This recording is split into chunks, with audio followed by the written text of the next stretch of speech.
पर भी लगाने के लिए जो हमने बोल दिया, घरों पर सोलर लगाया जाएगा।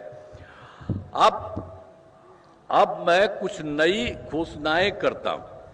राज्य में नौकरी के लिए आयोजित होने वाली प्रारंभिक प्रतियोगिता परीक्षाओं में परीक्षा शुल्क को घटाकर मात्र 100 रुपये कर दिया जाएगा तथा मुख्य परीक्षा में कोई परीक्षा शुल्क नहीं लिया जाएगा।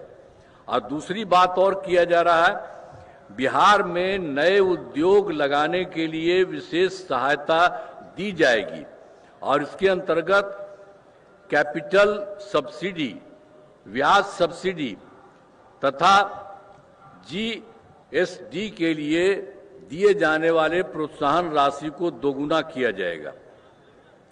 फिर और उसके बाद उद्योग लगाने के लिए सभी जिलों में जमीन की व्यवस्था की जाएगी तथा ज्यादा रोजगार देने वाले उद्योगों को मुफ्त में जमीन दी जाएगी। और उसके बाद उद्योग लगाने हेतु आवंटित भूमि से संबंधित विवादों को समाप्त किया जाएगा। और उसके बाद यह सुविधा अगले 4 महीने में उद्योग लगाने वालों को दी जाएगी। और उसका तीसरे नंबर पर भी काम राज्य के 7 जिलों क्रमशः किशनगंज, कटिहार, रोहतास, शिवहर, लखीसराय, शेखपुरा, अरवल में नए मेडिकल कॉलेज अस्पताल, पहले तो हम बता रहे थे कि 7 के लिए भी हम लोग बचा हुआ उसके लिए करेंगे, तो उसके बारे में फिर बता दे रहे हैं आपको कि 7 जिलों में किशनगंज, कटिहार, रोहतास, शिवहर, लखीसराय, शेखपुरा और अरवल में नए मेडिकल कॉलेज अस्पताल खोले जाएंगे। और फिर चौथा है, बिहार से बाहर रहने वाले लोगों को दिवाली, छठ, होली के मौकों पर दिल्ली, गुरुग्राम, चंडीगढ़ आदि शहरों से अपने घर आने के लिए राज्य सरकार द्वारा बड़ी संख्या में बसें चलाई जाएंगी ताकि उन्हें कोई असुविधा न हो। साथ में पर्याप्त संस्था में विशेष ट्रेन चलाने के लिए केंद्र सरकार से अनुरोध किया जाएगा।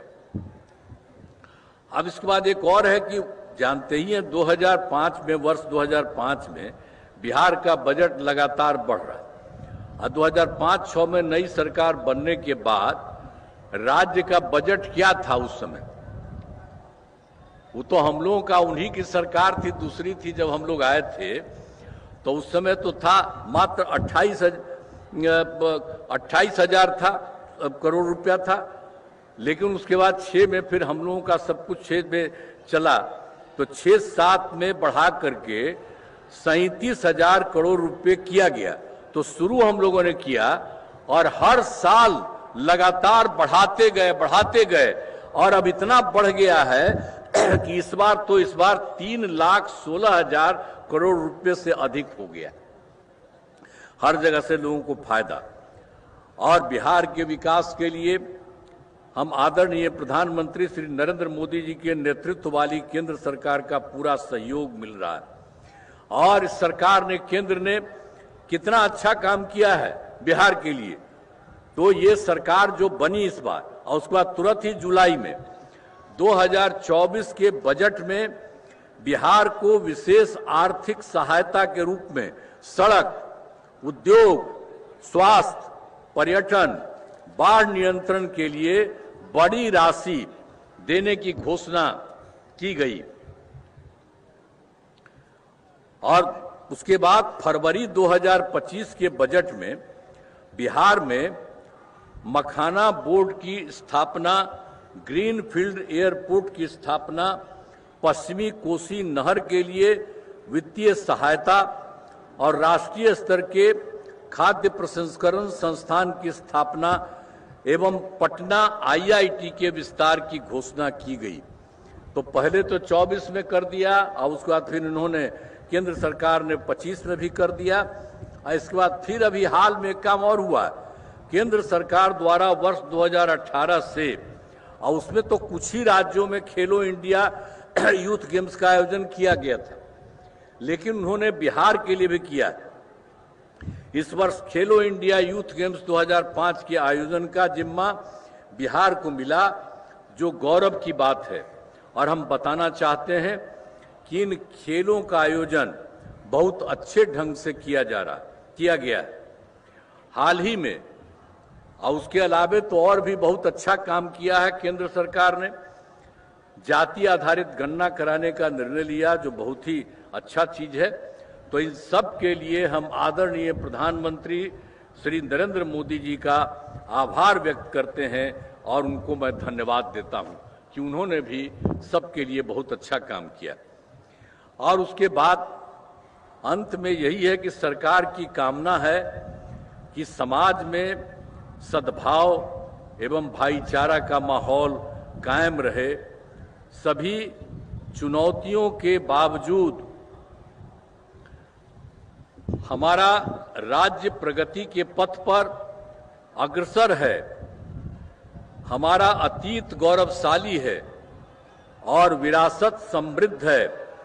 हम इसी ऊंचाई को फिर से प्राप्त करना चाहते हैं।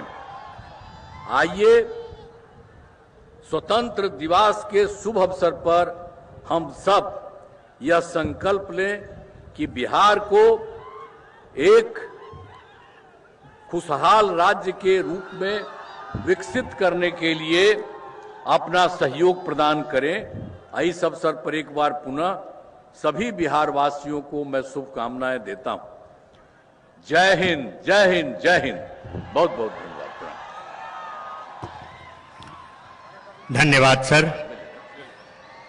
आज के समारोह के मुख्य अतिथि माननीय मुख्यमंत्री बिहार का जनता को संबोधन समाप्त।